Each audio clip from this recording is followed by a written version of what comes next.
Welcome குட்டீஸ்களே, இது உங்கள் சின்ன குட்டி ஸ்டோரி கதைகள்.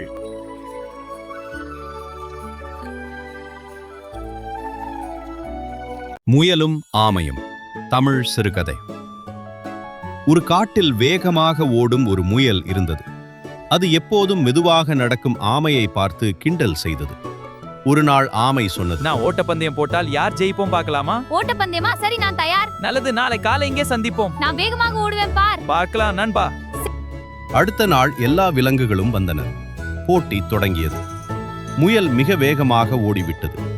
ஆமை மெதுவாக நடந்து கொண்டே இருந்தது. சில நேரம் கழித்து முயல் நினைத்தது, ஆமை இன்னும் தூரத்தில் தான் இருக்கும், கொஞ்சம் தூங்கிக்கலாம். அது மரத்தடியில் தூங்கிவிட்டது. ஆனால் ஆமை நின்றதே இல்லை. அது மெதுவாக நடந்து கொண்டே இருந்தது. சில நேரத்தில் ஆமை இலக்கை அடைந்து விட்டது. அப்போது முயல் விழித்து வேகமாக ஓடியது. ஆனால் மிகவும் தாமதமாகிவிட்டது. அனைத்து விலங்குகளும் ஆமைக்கு கைத்தட்டினார்கள். கதை நெறி: முயற்சி செய்தால் வெற்றி நிச்சயம். குட்டீஸ்களே, உங்களுக்கு இந்த சின்ன குட்டி ஸ்டோரி கதைகள் பிடித்திருந்தால் எங்கள் சேனலை சப்ஸ்கிரைப் பண்ணுங்க, பெல் ஐகானை பிரஸ் பண்ணி வையுங்கள்.